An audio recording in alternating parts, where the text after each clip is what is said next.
Capres-Cawapres saling adu janji untuk program dan rakyat. Pasangan Anies Muhaimin janji memprioritaskan sektor pendidikan. Prabowo Gibran janjikan makan siang gratis untuk anak sekolah. Sedangkan Ganjar Mahfud menjanjikan fasilitas kesehatan di setiap desa.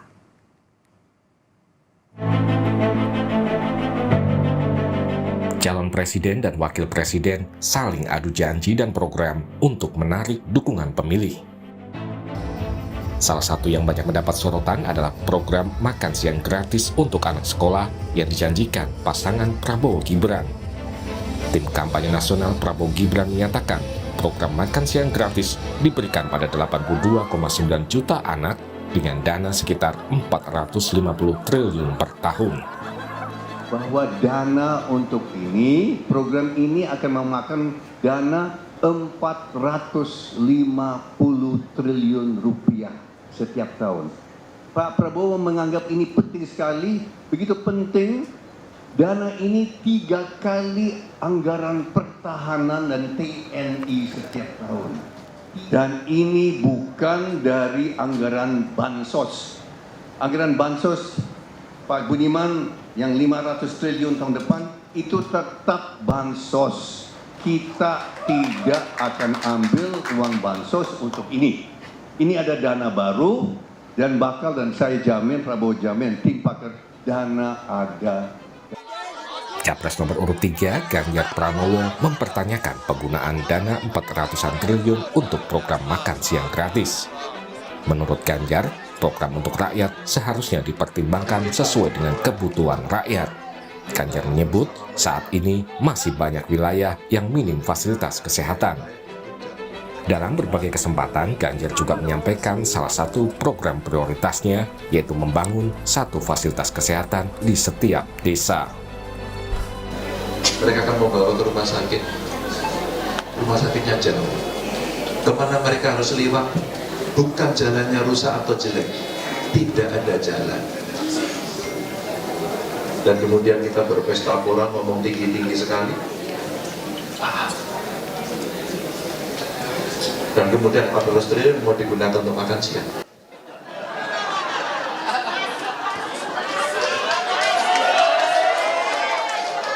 GM ini adalah intelektual. Mari kita makin kritis pada soal jargon, pada soal program, pada soal gimmick.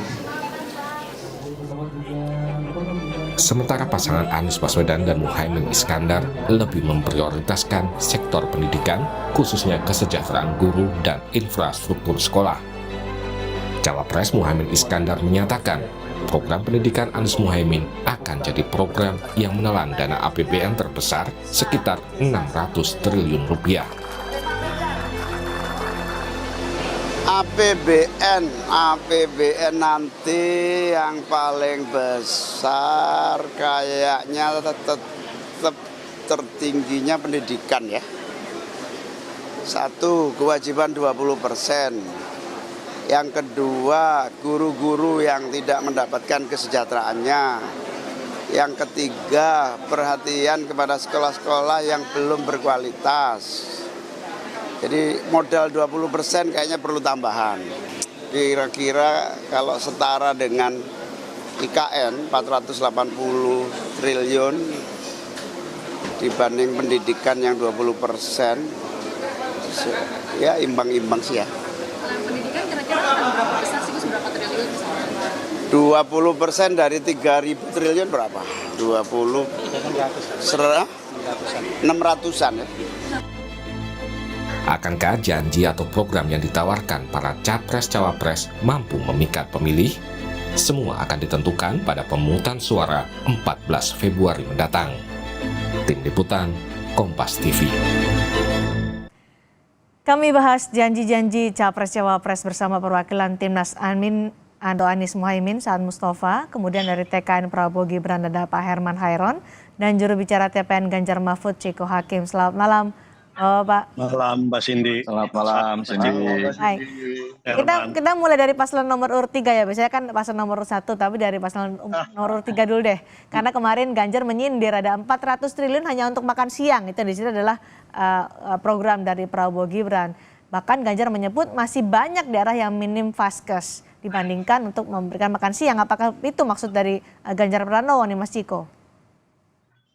Salah satunya itu saya rasa soal 450 triliun tadi disampaikan oleh Pak Hasim untuk tambahan di APBN tahun nanti ketika apabila Pak Prabowo terpilih, itu bukan hal yang kecil. Dan tadi juga disampaikan walaupun tidak disampaikan dari mana uangnya, tapi dia bilang akan ada dana baru, tapi dana baru itu tidak disampaikan. Jadi kita melihat ini tidak realistis. Dan tentunya kami melihat ada kemungkinan ya pastinya akan mengambil dari dana bansos yang sudah sekian triliun, dan saya rasa nanti juga menjadi masalah baru lagi. Soal makan gratis ini kan sebenarnya kita jujur-jujur aja, tidak bisa seragam di seluruh Indonesia. Makanan apa yang cocok buat saudara-saudara kita di ujung Sabang sampai Merauke, karena ingin makan bahan pokok yang berbeda, bahan dasar makanan dasar yang berbeda. Jadi kita juga harus paham soal itu. Selain itu juga kita melihat selama ini yang sudah dibagikan oleh TKN Prabowo Gibran, misalnya membagikan susu HT manis, itu kan juga sebenarnya bukan bukan yang disarankan untuk mencegah stunting, lebih baik telur bahkan.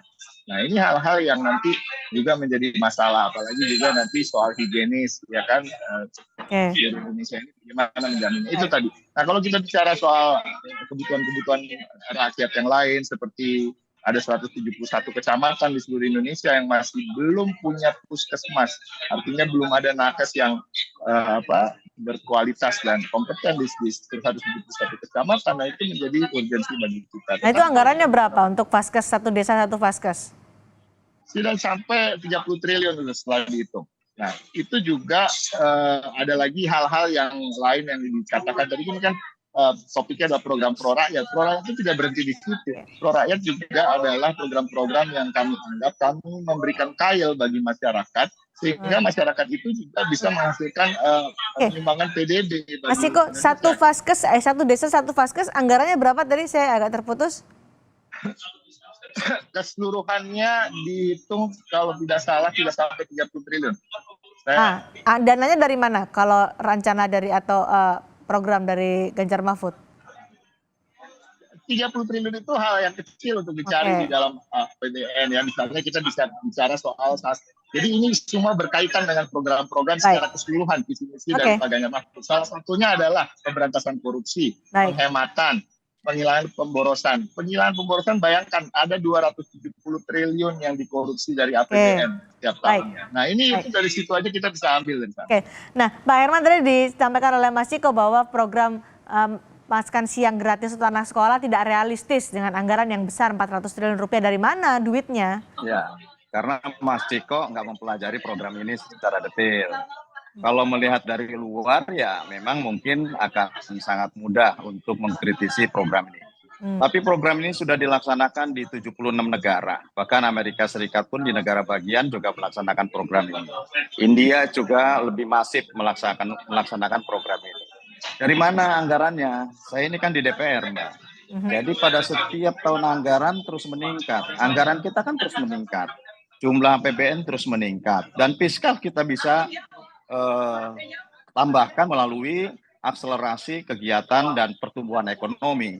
Nah, oleh karenanya, kalau kita mau mengukur terhadap kemampuan anggaran kita ke depan, ini pasti cukup mampu. Pertama dari mana? Karena kita tidak bisa melihat secara komprehensif. Yang harus dilihat adalah dalam visi dan misi Astacita Prabowo Gibran, ini jelas bahwa untuk bisa mencapai memberi makan siang dan susu gratis ini tentu berdasarkan sebuah rangkaian program-program yang telah disiapkan. Penciptaan lapangan kerja melalui hilirisasi dan industrialisasi, penghematan, pemberantasan korupsi. Ini jelas-jelas akan menghemat pada setiap anggaran dan menambah pada setiap satuan anggaran ke depannya. Disinilah kita bisa mempersiapkan terhadap makan. Nah, 400 triliun itu disebutkan tadi bahwa ada dana baru untuk itu. Dana dari mana? Dana baru itu, Pak Herman? Ya tadi, bahwa anggaran ini kan tidak stuck, anggaran ini pasti meningkat. Dari tahun ke tahun kan selalu meningkat. Fiskal bisa diciptakan melalui sebuah akselerasi negara, bagaimana menciptakan pendapatan baru. Dan ini sudah dihitung bahwa dari setiap hilirisasi, industrialisasi, dan peningkatan sumber daya yang kemudian melalui hilirisasi ini, ya tentu ini yang akan memperkuat terhadap postur di APBN. Nah, dan saya katakan bahwa tadi kalau misalkan dari penghematan pada setiap satuan yang dikorupsi, ya ini juga akan memperkuat terhadap posisi itu. Baik, kamu sudah dapat poinnya. Nah, kalau dana sebesar itu untuk satu hal makan lagi siang, yang bagaimana harus dengan program lain, saya pendidikan kira dan satu hal kesehatan? lagi ya semuanya tentu sudah ada di dalam posturnya, ya. Postur untuk pendidikan, ya kita harus memenuhi 20% sesuai dengan konstitusi, itu jelas. Kemudian melanjutkan infrastruktur jelas. Tadi saya katakan bahwa pada setiap satuan tahun anggaran itu akan meningkat. Dan bahkan kalau kita melihat dari tingkat pertumbuhan yang ingin dicapai, kan pertumbuhan ekonomi kita ingin capai rata-rata di tingkat 7%. Dan dari kegiatan makan siang dan susu gratis ini akan berputar ekonomi yang akan tumbuh di UMKM, yang juga ini akan menjadi trigger terhadap pertumbuhan ekonomi. Saya kira ini sebuah siklus yang akan luar biasa, akan menjadi gerakan ekonomi rakyat. Selain tadi, makan siang dan susu gratis akan meningkatkan nutrisi, gizi untuk menuju Indonesia Emas 2045. Jadi ini komprehensif sekali. Kalau kita mau detail, tentu tidak cukup waktu di sini. Tetapi kalau mau kita berpikir apakah ini bisa dilaksanakan, kami pastikan bisa dilaksanakan, dan tentu secara gradual ini akan tercapai sebanyak 82,9 juta itu pada tahun 2029. Baik, Pak Herman, terima kasih, kami dapat poinnya. Kalau Kang Saan, untuk Caimin kan bilang menganggarkan 600 triliun rupiah untuk pendidikan. Untuk apa saja 600 triliun itu? Dan dananya kembali, selalu orang bertanya kalau memang uang sebesar itu digelontorkan, akan dari mana anggarannya? Ya, pertama saya ingin sampaikan bahwa program-program rakyat dari pasangan Mas Anies Caimin itu bukan hanya di sektor pendidikan. Sektor pendidikan adalah salah satunya, karena itu adalah menjadi hal yang terpenting. Pendidikan adalah investasi masa depan bangsa, dan itu juga menjadi perintah undang-undang dasar mencerdaskan kehidupan bangsa. Dan kita memang sudah menjadi kesepakatan dan tertuang dalam undang-undang bahwa anggaran pendidikan kita 20% dari total APBN. Kalau dihitung sekarang rata-rata di angka 600 triliunan dalam 1 tahun, dan itu terdistribusi dalam berbagai hal. Nah, ada hal yang ingin kami tegaskan kenapa anggaran pendidikan ini harus kita tambah. Pertama adalah dari sisi disparitas, ya. Kita mengalami kesenjangan antara lulusan pendidikan SMP ke bawah, yang jumlah SMP, SD, bahkan yang putus sekolah, putus SD, putus SMP, itu jumlahnya besar sekali. Ada gap dengan mereka yang lulusan SMA ke atas. Nah, gap ini kan harus diatasi. Bagaimana cara mengatasinya? Tentu salah satunya adalah soal akses keadilan untuk mendapatkan pendidikan yang tinggi dan berkualitas bagi masyarakat kebanyakan yang hari ini hanya bisa menikmati pendidikan sampai level tertinggi SMP. Ini satu hal. Jadi maka kita ingin nanti yang namanya pendidik itu negara harus menjamin warganya untuk mendapatkan pendidikan yang lebih tinggi dan baik. Caranya apa? Tadi wajib belajar 12 tahun. Sekarang kan wajib belajar baru 9 tahun. SD, SMP yang ditanggung negara. Nah, maka ke depan wajib belajar 12 tahun itu menjadi sebuah keharusan. Karena negara harus menjamin sampai ke tingkat SLTA. Baik. Ya, itu satu hal. Yang kedua soal kesejahteraan guru. Saya juga ingin menambahkan, Mas Cindi, selain akan soal singkat saja, nanti kita akan masih bertanya lagi kepada seluruh narasumber dengan adil. Satu, yang pertama soal Bansos Plus, ya. Ini penting untuk meluruskan, jangan sampai Bansos itu seakan-akan diklaim menjadi program pemerintah hari ini, program Pak Jokowi saja. yang namanya Bansos Plus itu adalah perintah Undang-Undang Dasar 45 pasal 34. Itu satu hal. Yang kedua terkait dengan soal infrastruktur mikro. Infrastruktur mikro. Jabarkan lebih jelas lagi. Misalnya membangun infrastruktur bukan hanya yang besar, jalan tol dan sebagainya, tapi jalan-jalan kampung, puskesmas, fasilitas air bersih dan lain sebagainya. Baik. Mas Ciko masih bersama kami ya? Masih. Mas Ciko, ada program dari Ganjar, satu desa satu fasilitas kesehatan, ada juga satu keluarga satu sarjana. Bagaimana program dari Ganjar Mahfud satu keluarga satu sarjana ini bisa menandingi program pendidikan dari Amin tadi menganggarkan 600 triliun rupiah untuk kesejahteraan guru juga, dan juga menandingi makan siang gratis yang diklaim oleh Pak Herman Khairon ini komprehensif?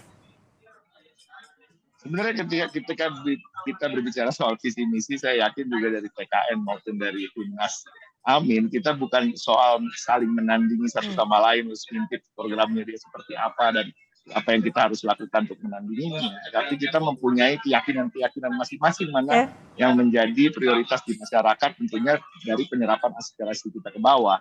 Nah, kita ketika bicara soal satu sarjana untuk keluarga, minimal satu sarjana untuk keluarga miskin, tidak berhenti di situ juga.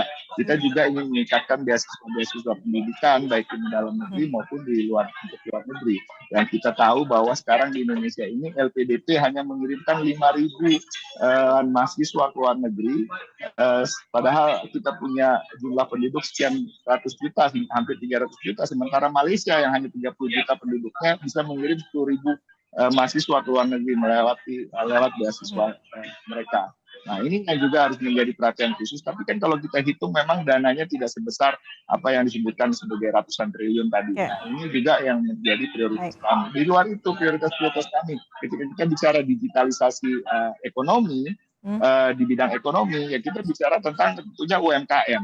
Meningkatkan apa yang menjadi cara mereka berjualan, berdagang, memudahkan mereka masuk ke dalam e-commerce, dan tentunya akan berimbas pada pemasukan pajak bagi negara dan lain-lain. Begitu juga ketika bicara soal ekonomi biru, kita bicara soal peningkatan harkat dan kesejahteraan nelayan, kita memberikan mereka kail dan tanda kutip, ya kan, memberikan mereka bantuan-bantuan sehingga mereka juga dapat meningkatkan PDB bagi Indonesia.